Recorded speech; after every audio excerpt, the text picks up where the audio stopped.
Hi అండి, అందరికీ నమస్తే. ఎలా ఉన్నారు? బాగున్నారా? అందరూ బాగుండాలి, అందులో మేము ఉండాలండి. ఇవాళ అయితే శుభ శనివారము.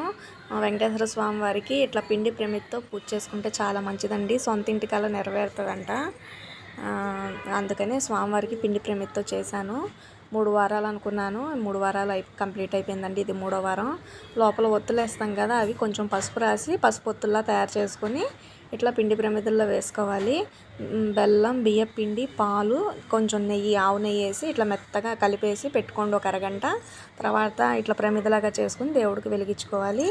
ఇవాళ అటుకులు చక్కెర పొంగల్ చేశానండి. 2 కప్పులు అటుకులు, 1 కప్పు ఏమో బెల్లం, కొంచెం ఇలాచి, తర్వాత ఏమో ఎండు కొబ్బరి, డ్రై ఫ్రూట్స్, పచ్చకర్పూరం వేస్తే చాలా బాగుంటుందండి చక్కెర పొంగల్కి.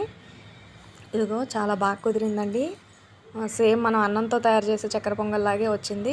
ఇది నేను 7 శనివారాలు పూజ చేశానండి. ఇది కంప్లీట్ అయిపోయింది మొన్న మే నెలకి. 7 శనివారాలు 7 ప్రమిదలతో ఇలా పూజ చేశాను. అందరూ చేసుకోండి, చాలా